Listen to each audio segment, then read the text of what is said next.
तो नमस्कार, hello and welcome to इन्फॉर्मेटिकोस। तो दोस्तों, आज की न्यूज़ कुछ ऐसी है कि भारत एक स्वदेशी हथियार को एक्सपोर्ट करने जा रहा है।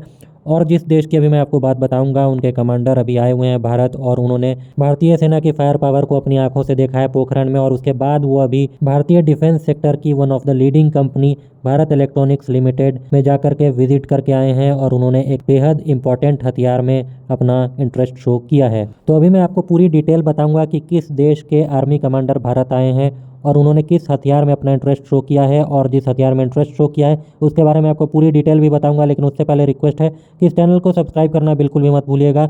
इस चैनल पे आपको डिफेंस, इकोनॉमी, वर्ल्ड अफेयर्स और जियोपॉलिटिक्स से रिलेटेड न्यूज़ मिलती रहेंगी।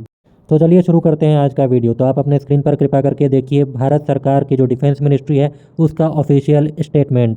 तो इस ऑफिशियल स्टेटमेंट में बताया गया है कि ब्राज़ील के जो आर्मी कमांडर हैं, जिनका नाम थोड़ा लंबा है, उनका नाम है जनरल टॉमस मिगुएल माइन रिबेरियो पाएवा, वो भारत आए हुए हैं 6 दिन के विजिट पर। हालांकि ये 28 अगस्त से 2 सितंबर का विजिट था, लेकिन इसको उतनी ज़्यादा मीडिया कवरेज नहीं मिली क्योंकि अभी तक इतना कुछ सिग्निफिकेंट नहीं हुआ था।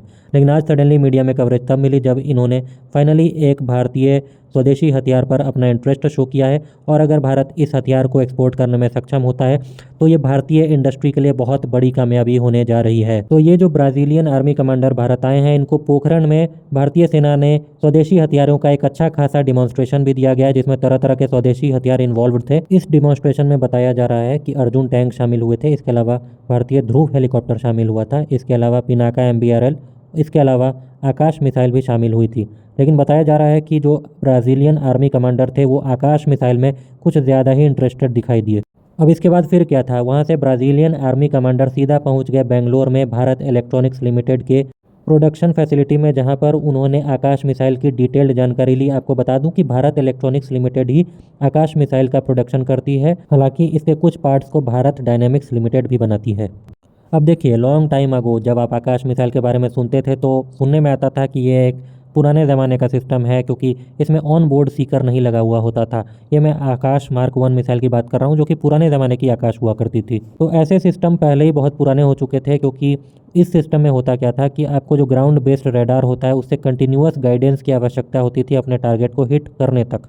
अब इसमें दिक्कत क्या आती थी कि युद्ध के समय कई बार रडार को स्विच ऑफ करना पड़ जाता है, क्योंकि दुश्मन की मिसाइल आपकी तरफ आती होती है। अगर आप रडार को स्विच ऑफ नहीं करेंगे तो दुश्मन की मिसाइल उसी इमिशन को पकड़ते हुए आपके ग्राउंड स्टेशन को हिट कर देगी। और धीरे धीरे जब इस प्रकार की मिसाइल यानी कि एंटी रेडिएशन मिसाइल का प्रचलन बढ़ गया तो ये सिस्टम पुराने होते चले गए। लेकिन उसके बाद क्या हुआ कि DRDO ने अपग्रेड करना चालू रखा और निकाल दिया आकाश 1S। जी हाँ, अभी मैं 1S के बारे में बताऊंगा, उससे पहले आपको अपडेट कर दूं कि ये जो पुराने ज़माने के आकाश हैं उन्हें धीरे धीरे अपग्रेड किया जा रहा है, और अब पुरानी वाली आकाश बहुत कम बची हैं, अब ज़्यादातर पर ऑनबोर्ड सीकर अवेलेबल हो गया है। तो आकाश 1S अब की प्रेजेंट जनरेशन की आकाश सिस्टम है, इसीलिए अब आपको बता दूं कि जो भी बात होगी वो आकाश 1S पर ही होगी। तो आपको बता दूं, ऑनबोर्ड सीकर होने का फ़ायदा ये होता है कि ग्राउंड पर जो रडार है वो ऑफ हो जाता है, उसके बावजूद मिसाइल अपने ऑनबोर्ड सीकर यानी कि इस पर जो एक छोटा सा रडार लग जाता है इस मिसाइल की नोज़ में, उसके माध्यम से अपने दुश्मन की तरफ बढ़ती रहती है।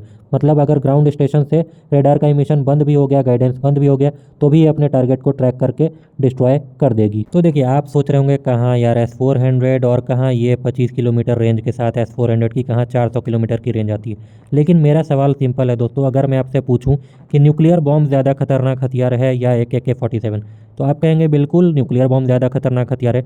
लेकिन जब डाटा आप निकालेंगे दोस्तों तो आपको पता चलेगा कि AK-47 ने कई गुना ज़्यादा जानें ली हैं जितनी कि न्यूक्लियर बॉम्ब ने कभी ली भी होगी। तो बस दोस्तों, यही प्रिंसिपल यहाँ पर भी अप्लाई होता है, और हमने ये चीज़ प्रैक्टिकली भी यूक्रेन वॉर में देख लिया है।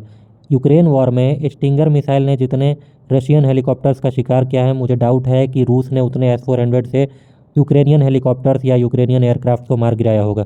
देखिए, एक्चुअली में होता क्या है कि दुनिया की हर एयरफोर्स को पता है कि S-400 जैसे सिस्टम काफ़ी दूरी तक हिट कर देते हैं। तो इसी कारण से आज के डेट में आपका अगर कोई गधा दुश्मन भी है तो अगर वो आप पर हमला करेगा तो वो लो एल्टीट्यूड में फ्लाई करते हुए हमला करेगा, और लो एल्टीट्यूड में फ्लाई करने पर S-400 का रडार डिटेक्ट ही नहीं कर पाएगा आपको।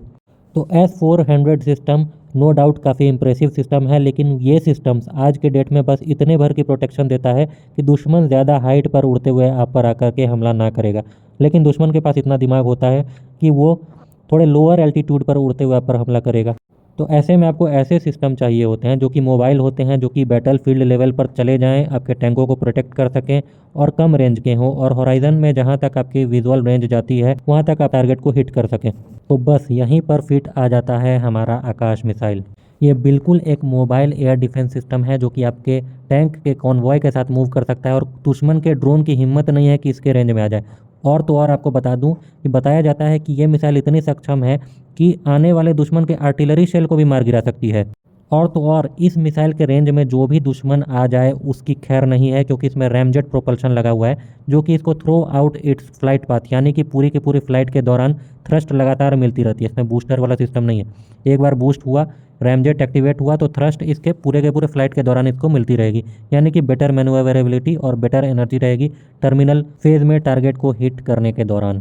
तो दोस्तों ऐसे सिस्टम कितने ज़्यादा ज़रूरी हैं ये चीज़ आप लोग समझ गए होंगे जब आपने आर्मेनिया अज़रबैजान युद्ध में देखा था कि आर्मेनिया के सारे टैंकों को कैसे मामूली छोटे मोटे ड्रोनों ने डिस्ट्रॉय कर दिया था। अगर ऐसा सिस्टम आर्मेनिया के पास होता तो इन सारे दुश्मन ड्रोनों की खैर नहीं होती। यहाँ पर आपको एक और इन्फॉर्मेशन दे दूँ कि भारत आकाश एनजी पर भी काम कर रहा है जिसकी रेंज 70 किलोमीटर की होगी, और वो सिस्टम तो बिल्कुल नेक्स्ट जनरेशन का होगा और बराक 8 को भी सरपास कर जाएगा। तो इस वीडियो पर आपका क्या कहना है बिल्कुल बताइएगा कमेंट में, लेकिन हाँ इस चैनल को सब्सक्राइब करना बिल्कुल भी मत भूलिएगा। ऐसी ही अपडेट लगातार आती रहेंगी इस चैनल पे। मिलते हैं अगली वीडियो में, तब तक के लिए जय हिंद।